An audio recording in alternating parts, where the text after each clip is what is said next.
Assalamualaikum warahmatullahi wabarakatuh. Perkenalkan, nama saya Nurfadila Mulyadi dengan NIM 1931040062. Jurusan Pendidikan Jasmani, Kesehatan dan Rekreasi, Fakultas Ilmu Keolahragaan Universitas Negeri Makassar. Di sini saya akan mempresentasikan hasil PPT saya di mata kuliah Pendidikan Kebugaran Jasmani yang diampu oleh Dr. Ahmad Adil MPD. Di sini saya akan bahas tentang power atau daya ledak. Daya ledak adalah kemampuan otot atau sekelompok otot seseorang untuk mempergunakan kekuatan maksimal yang dikerahkan dalam waktu yang sependek-pendeknya atau sesingkat-singkatnya.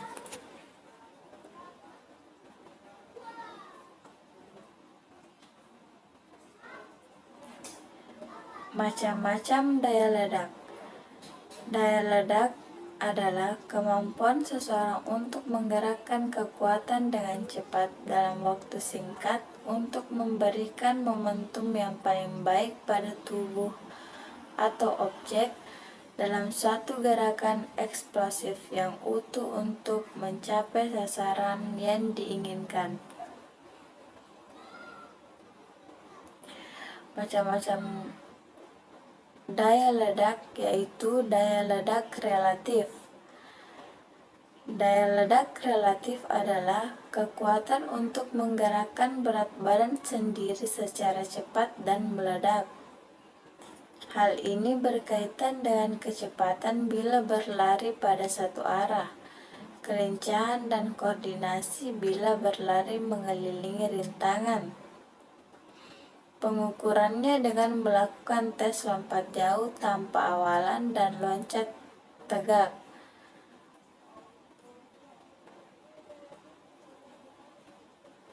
Daya ledak relatif terbagi atas dua macam, yaitu 1. Daya ledak askilik adalah daya ledak yang dihasilkan oleh gerakan tertentu dalam waktu singkat, misalnya gerakan melempar, melompat, sebagian terbesar gerakan senam, anggar loncat indah, dan olahraga yang merupakan kinerja lompatan dan loncatan. Yang kedua yaitu daya ledak skilik adalah daya ledak yang dihasilkan oleh kinerja dengan gerakan berturut-turut yang sama atau berulang yang dilakukan dalam waktu singkat, misalnya lari cepat, mendayung sepeda, dan gerakan lain yang cepat atau berkaitan dengan kecepatan.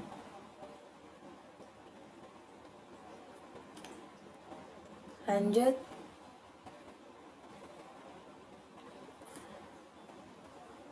daya ledak mutlak. Daya ledak mutlak adalah kekuatan atau daya untuk menggerakkan beban luar secara cepat dan meledak. Pengukurannya antara lain dengan melakukan tes melempar bola medisin, mengangkat beban luar dengan cepat, tes dengan daya ledak tungkai.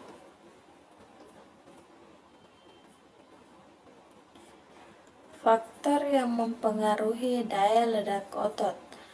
Yang pertama yaitu kecepatan hantaran rangsang dari otot ke otot, jumlah serabut otot yang dilayani oleh sinyal yang dihantarkan. Pengaruh sensori feedback dari otot yang berkontraksi yang melibatkan muscle spindle dan Golgi tendon organs. Yang ketiga, jenis serabut otot yang terlibat. Keempat, pemanfaatan energi pada otot. Banyak sedikitnya ketersediaan ATP dan ATP pas dalam otot.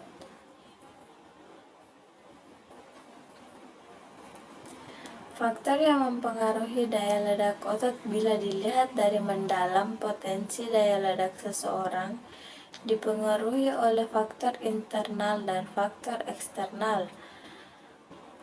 Faktor internal adalah faktor yang berasal dari dalam tubuh atlet sendiri, di antaranya jenis kelamin, berat badan, panjang anggota gerak, kebugaran fisik, dan usia. Jenis kelamin akan mempengaruhi kekuatan dan kecepatan otot dengan adanya perbedaan hormon testosteron pada laki-laki dan wanita. Perbedaan terjadi sangat mencolok setelah seseorang mengalami pubertas pada usia 18 tahun ke atas. Laki-laki mempunyai kekuatan 2 kali lebih besar daripada wanita.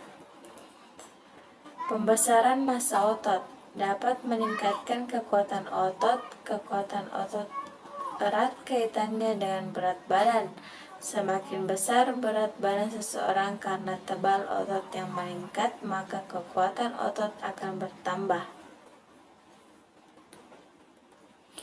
Selanjutnya yaitu tinggi badan, adalah jarak dari alas kaki sampai titik tertinggi pada posisi kepala dalam posisi berdiri.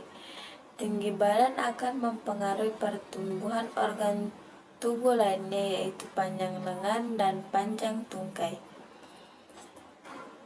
Kesegaran jasmani seseorang merupakan salah satu parameter dalam memberikan pembebanan latihan, sebab tingkat kesegaran jasmani yang kurang dapat mengakibatkan kelelahan sehingga tidak dapat melakukan pelatihan secara maksimal.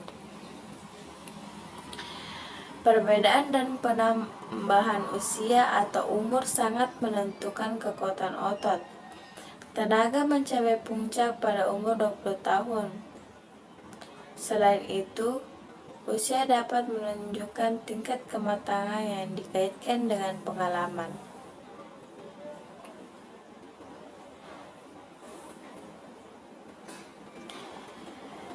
Faktor eksternal, yaitu suhu lingkungan yang panas akan berpengaruh terhadap aktivitas kerja otot karena sebagian dari volume darah akan dibawa ke kulit untuk mengkompensasi kelebihan panas dan mempercepat terjadinya pengeluaran keringat.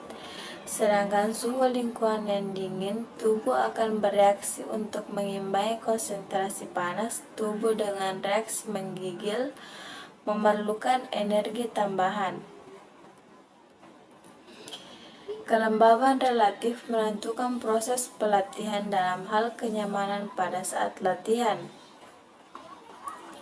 Kelembaban relatif di Indonesia berkisar antara 70-80%. Kelembaban udara yang cukup tinggi atau di atas 90% akan mempengaruhi kesanggupan pengeluaran panas tubuh akibat aktivitas pelatihan melalui evaporasi. Sedangkan bila kelembaban udara di bawah 80%, maka akan mempengaruhi keseimbangan panas tubuh oleh karena metabolisme meningkat akibat adanya aktivitas tubuh untuk mengimbangi suhu dingin, sehingga tubuh mengeluarkan energi yang lebih besar untuk menyesuaikan suhu tubuh dengan suhu lingkungan. Bentuk-bentuk latihan daya otot adalah latihan beban atau weight training dan plyometric. Selanjutnya, manfaat latihan daya ledak otot. 1. Untuk mencapai prestasi maksimal. 2. Dapat mengembangkan teknik bertanding dengan tempo cepat dan gerakan mendadak. 3. Memantapkan mental bertanding atlet. Dan yang terakhir adalah simpanan tenaga anaerobik cukup besar. Itulah tadi penjelasan dari saya. Sekian. Assalamualaikum warahmatullahi wabarakatuh.